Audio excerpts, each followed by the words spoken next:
Okay, hello, welcome back to Property Spy. This is the channel where we look at properties going to auction in the coming days, or we look at properties that we find online or properties we receive from our sources, and we appraise them from an investor's standpoint. Today, what I've got is a purpose-built student accommodation. Now, this is the first time I'm appraising a student accommodation, and I'm just going to walk us through some of the things I have to consider before purchasing this property. If you are going to be buying this and you're interested in student accommodation, it'd be interesting to find out what things you would consider if you were in auction and you wanted to purchase this property. Now, this particular one is in Luton, and it will be in auction on the 6th of May 2021, and it's in the Auction House London auction. Now, this website I'm on is the Essential Information Group. They're not a sponsor. They collate all properties coming to auction, or 95% of properties in auction, and it's a good place for me to search to see what's on the market and look for different trends. And then when I've looked at it and appraised the properties, I'll then take the information I've got to vala, which is a tool I use to appraise properties, and then just as an investor or a sourcer, you'd see what the numbers come in at, and then make a decision as to whether you should be going to auction to purchase this property. Now, if you're buying in auction, one of the first things I would suggest is you get a solicitor to review the legal pack. Let the solicitor know what your intentions are, and the solicitor would marry the two and make sure you are protected. The legal pack sometimes can contain a lot of jargon that you would not understand if you're not legally minded. So that's the first. And then secondly, this is not a recommendation video. You have to take this as purely informational and entertainment. And I've just highlighted some of the things I would do, not necessarily advising you on what to do. Okay, so let's go straight into it, because I do not want to stretch this video for too long. So this is a student accommodation in Luton.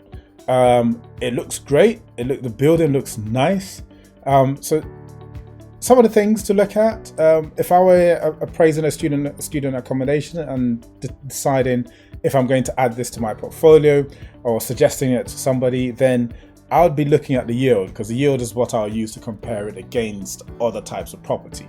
Because purpose-built student accommodation, firstly, the use class tends to be sui generis, that's something in planning, as opposed to C3, which is normal residential, or C4, which is your HMO. Now, if it's sui generis, sometimes there could be challenges raising funds for the purchase. So if it's something you're looking to purchase via an auction, then think about the funding and think about how you are going to raise the money needed. So that's one thing. And then with auctions, after you've looked at the legal pack to begin with, you look at it yourself. In this case, we've got I opened up the Auction House London notice, and it says for privacy reasons they've redacted the vendor's information, and there's nothing else. So there's still time to get it, but you do need to leave yourself enough time to be able to review all of the information in the paperwork before you make your decision. If you don't have that much time, get your solicitor to phone the auction house, and they will give you the information that you need. Now, this one is the authority to discuss from. Okay, this information of the tenants, student accommodation up to village. Okay, all right. So these are some of like the top level conditions. So the agent signatures there. So this is earlier this year. So one of my concerns was how student accommodation would recover from the lockdown, if there would be students, if you'd have enough tenants. But this one was signed earlier this year, so that's good.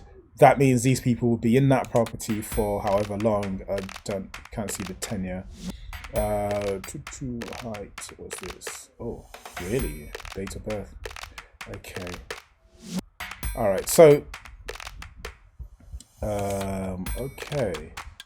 some of this information, is accessible. You can just go to Auction House London's website. They redacted quite a lot of things, so I was surprised they left some things still open. But this is a tenancy agreement that you get from the Auction House London, and then the seller's information has been hidden. But we do have some information on the property, so LU1. LU1 is one of the better parts of Luton. But again, you need to speak to an agent to see what life would be like for students. One of the things I found in one of these documents is that the internet is capped, but if they want more internet or a faster speed or more capacity, they can pay additional monies. Okay, so that's one thing. The other thing I wanted to look at is something from the legal paperwork. Probably subject to 3 separate tenancies. So that's another thing. Managing the property. If you've got 3 separate tenants to look after, how do you feel about that? Does that get reflected in your yield of 11%? Is that enough? Is the yield enough for you to still go for it? I mean, it looks like it's a lot of income for the guide price. So 11.12%, so 16 grand income, and the guide price is 150. So it looks like a lot, but there is a lot of management. So when you decide who's going to manage it, reduce that the tenants, the agents' fees from the income, then you start to get closer to what you'd actually end up with in your account.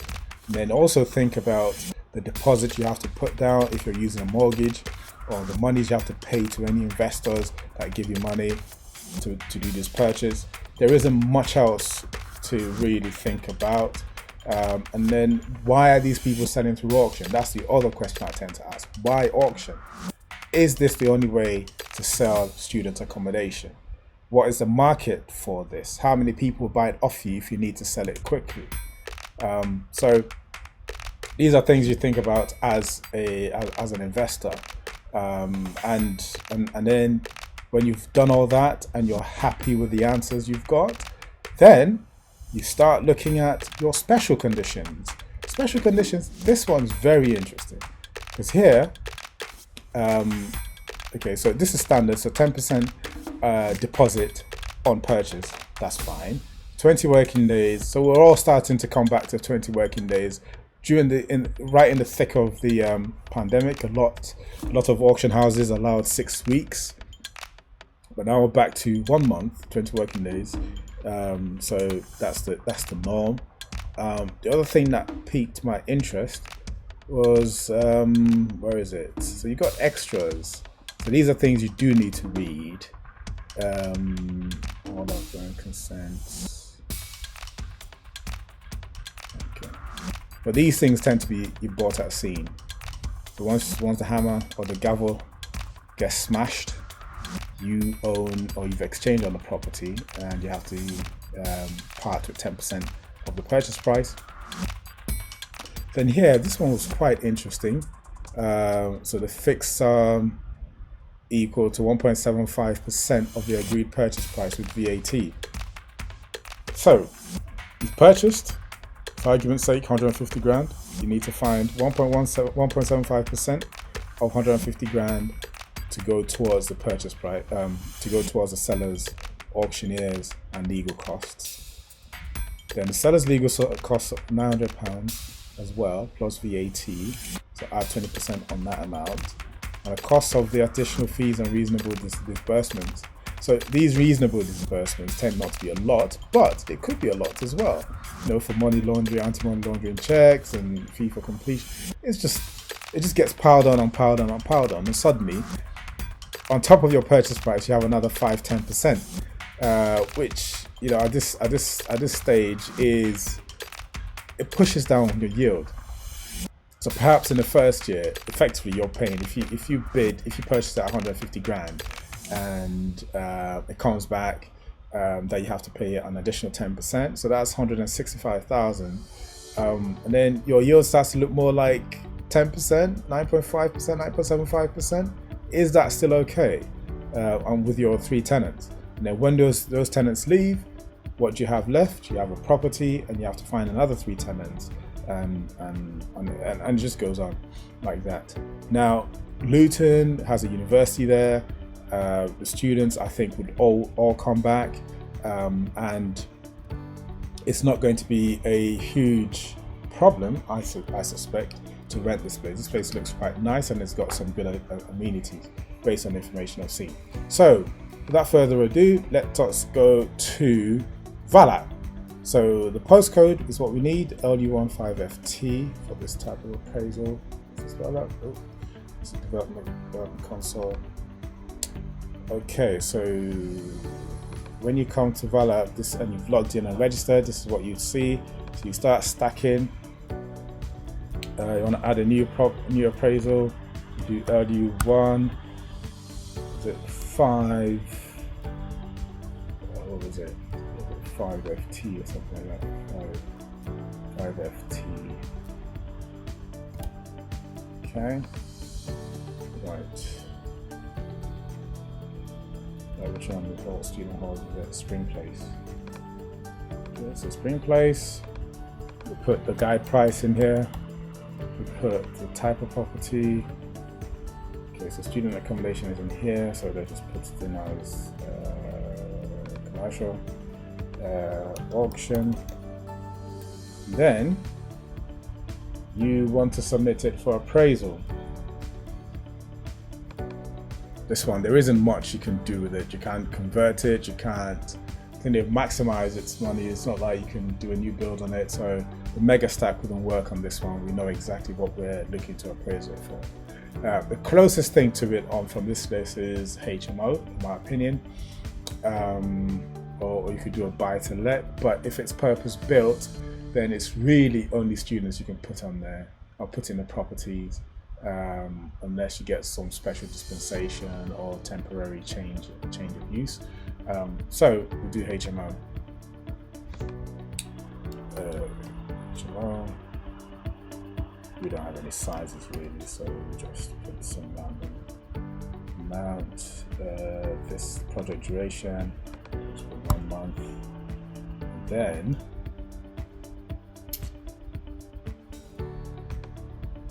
okay, so the initial assumption that this makes is that you are converting a house to HMO.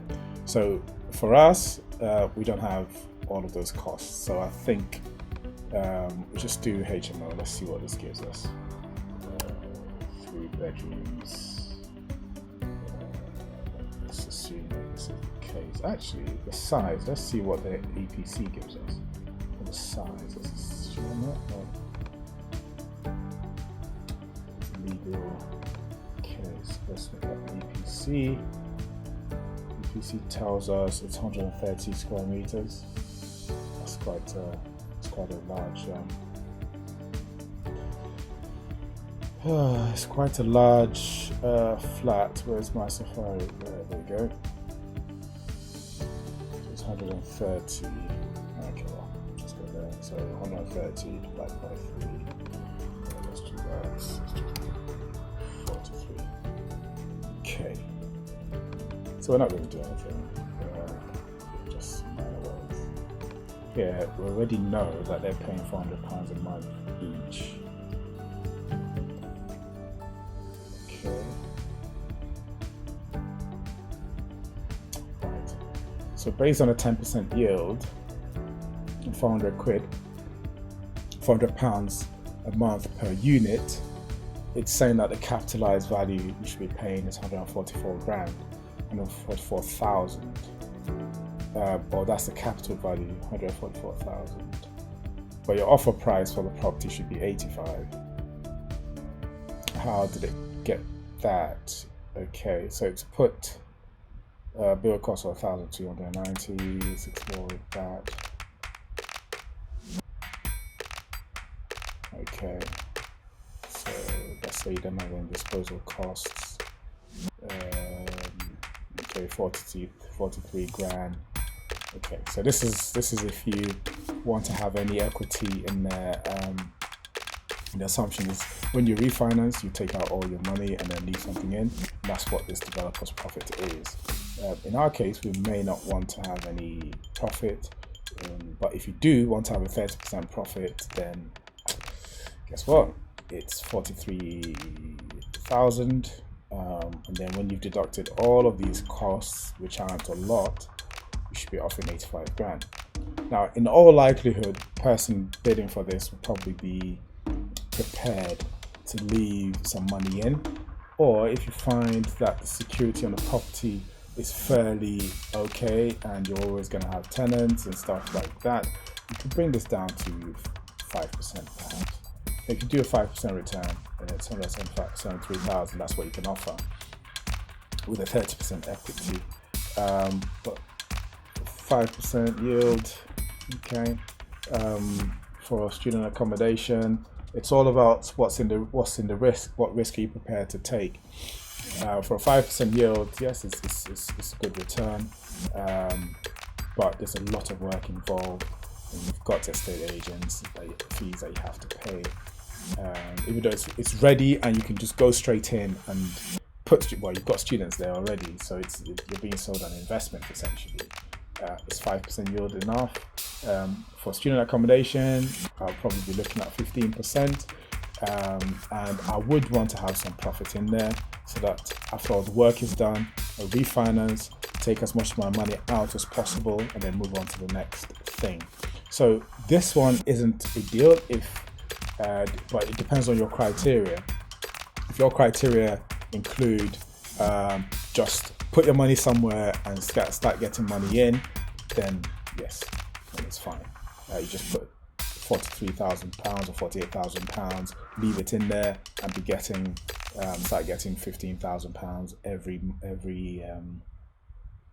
every year as a return, and that looks like about 10%. But if you are an investor and you want to carry on investing, then this will not quite work for you. So that is my take on the student accommodation. Let me know your thoughts.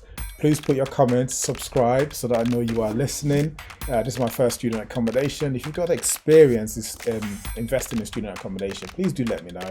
Let's share ideas and let's teach ourselves and help everyone else as well as helping ourselves. So thank you very much for your time and happy investing.